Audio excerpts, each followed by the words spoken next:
Formula ఈ race కేసుపై BRS working president KTR స్పందించారు. ఫార్ములా ఈ రేస్ కేసుపై అసెంబ్లీలో చర్చించేందుకు రేవంత్ సర్కార్ భయపడుతోందని అన్నారు. 4 గోడల మధ్య మాట్లాడడం కంటే 4 కోట్ల ప్రజల ముందు చర్చ పెడదామని అన్నారు.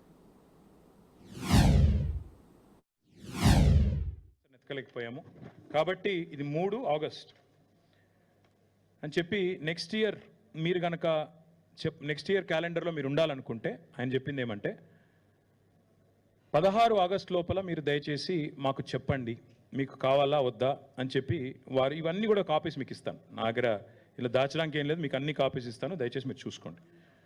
ఇవన్నీ ఇచ్చిన తర్వాత మీరు కావాలంటే ఎప్పుడంటే అప్పుడు మళ్ళీ ఫోన్లో మాట్లాడచ్చు, నాతో జూమ్ కాల్లో ఉండొచ్చు అని ఆల్బర్టో లాంగో, ఈయన founder and chief championship officer of formula ఈ, ఆయన రాసిన లెటర్ 3 ఆగస్ట్ 2023. దాని తర్వాత మాకు ఇక అప్పుడు ఉన్న ఎలక్షన్ రడప్లో నేనేం చెప్పానంటే అరవింద్ కుమార్ గారికి ఒక పని చేద్దాం, హెచ్ఎండిఏ యాక్ట్లో మనకు లీజర్ యాక్టివిటీ కానీ రిక్రియేషన్ కానీ ఇవన్నీ కూడా ప్రమోట్ చేసేదానికి అవకాశం ఉంది. 55 కోట్లు ముందు కడదాం మనం, ఎందుకంటే రేస్ ఆపుకోవాలి మనం. ఇంపార్టెంట్ పాయింట్ ఏంటంటే ఇక్కడ రేస్ మన దగ్గర ఉండాలి, పోనీయద్దు. ప్రమోటర్ని ఎత్తుకుదాం, ఏముంది మళ్ళీ గవర్నమెంట్లోకి వస్తాం మనం. దయచేసి మనం తర్వాత నవంబర్ 29 తర్వాత మన అధికారంలోకి వచ్చిన తర్వాత ఎవరో ఒకరు నేను పట్టుకుంటాను బ్రదర్, మీరు వరి కాకండి. అమర్ రాజా లాంటి వాళ్ళు ఇంకోరు ఎవరో 20-25 కోట్లు పెట్టమంటే వాళ్ళకి పెద్ద ఇష్యూ కాదు, పెడతారు అని చెప్పినాక ఓకే అని చెప్పేసి అరవింద్ కుమార్ గారు 2 దఫాలుగా 2 ఇన్స్టాల్మెంట్స్లో, ఎగ్జాక్ట్ డేట్స్ కూడా నేను మీకు చెప్తాను, వాళ్ళకి డబ్బులు పంపించడం జరిగింది. బిగ్గెస్ట్ జోక్ ఎక్కడ అనిపిస్తుందంటే ఏసీబీ అట, ఏసీబీ కేసు అట. ఇలా కరప్షన్ ఎక్కడ ఉంది ఇప్పుడు మీరు చెప్పండి నాకు. 55 కోట్లు మనం కట్టిన డబ్బులు వాళ్ళకు ముట్టినాయని వాళ్ళు చెప్తున్నారు. లైసెన్స్ డబ్బులు వాళ్ళు వాపస్ ఇచ్చినామని వాళ్ళే చెప్తున్నారు. ఇది ఏది కూడా గవర్నమెంట్ బయట పెడతలేదు. ఇవన్నీ దాచి దొంగ కేసు పెట్టి ఏదో జరిగింది నేరం, ఏదో అన్యాయం జరిగింది అని బట్టగాల్చి మీదేసే ఒక లత్కోర్ ప్రయత్నం రేవంత్ రెడ్డి ప్రభుత్వం చేస్తుంది. ఏసీబీ అంటే ఏంటంటే యాంటీ కరప్షన్ బ్యూరో. కరప్షన్ లేనప్పుడు ఏసీబీ ఎడికి వస్తుంది? ఏం కేసు ఇది? అసలు మెడకాయ మీద తలకాయ నోడు పెడతాడా ఈ కేసు? అసలు ఎవడన్నా దివానాగాడు తప్ప, హౌలగాడు తప్ప ఎవడన్నా పెడతాడా ఈ కేసు? అందుకే అంటున్నా, ఇలా కన్ఫ్యూజ్ అయ్యేది లేదు, ఏం లేదు. రేవంత్ రెడ్డి చేసే మరొక లత్కోరు ప్రయత్నం మాత్రమే ఇది.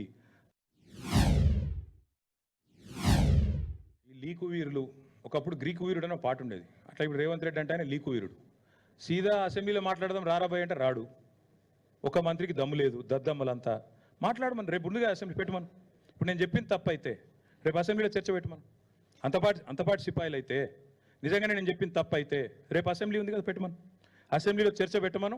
వీళ్ళందరికీ ఇప్పుడు నేను వాస్తవాలు చూపెడతాను, వాళ్ళ వాస్తవాలు ఏందో వాళ్ళు చెప్పను. ఇప్పుడు ఆడ 4 గోడల మధ్యలో మాట్లాడు ఎందుకండి? 4 కోట్ల మంది ప్రజల ముందు మాట్లాడదాం, ఏం స్కామ్ మన స్కామ్ మాట్లాడదాం. చేతనైతే రేవంత్ రెడ్డి అనేటోడు మొగోడైతే ముందు ఓఆర్ఆర్ ఫస్ట్ ఆ టెండర్ క్యాన్సిల్ చేయమనండి, ఫస్ట్ అది క్యాన్సిల్ చేయమనండి, ఆ తర్వాత విచారణ చేయమనండి. 2 రోజులుగా నిన్న ఈరోజు గౌరవ స్పీకర్ గారిని కోరినాం. సెషన్ నడుస్తోంది కాబట్టి ఏదో కుంభకోణము లంబకోణము అని గవర్నమెంటు క్యాబినెట్లో ఏదో గంటన్నర చెప్పి తర్కం చేసింది, చర్చించింది, పరిశోధించింది, సాధించింది, ఏదో కనిపెట్టినరు అని చెప్పి లీక్లు ఇస్తూ ఉన్నారు. మేమేమి అడిగామంటే ఈ 4 గోడల మధ్యన 4 సన్నాసులు మాట్లాడాడు ఎందుకు? 4 కోట్ల ప్రజల ముందు చర్చ పెడదాం, దూద్ కా దూద్ పానీ కా పానీ అవుతుంది, ఊకే లొల్లేంది బొబ్బేందని అడిగినాం. కానీ ప్రభుత్వం ఎంత భయపడుతుందంటే ఇక్కడ వాళ్ళకు కూడా తెలుసు విషయం, ఇందులో ఏం లేదు, చేసేది లత్కోరు పని కాబట్టి సాటుమాటుకు చేయాలి తప్ప ఓపెన్గా చేస్తే ఇజ్జత్ పోతుంది.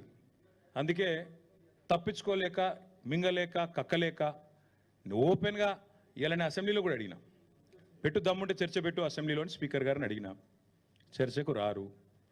నిన్న రేవంత్ రెడ్డికి ఉత్తరం రాసిన, ఏదో కేసు పీస్ అంటున్నావు కదా, పెట్టు చర్చ అసెంబ్లీలో దమ్ముందా అని అడిగిన, పత్తలేదు.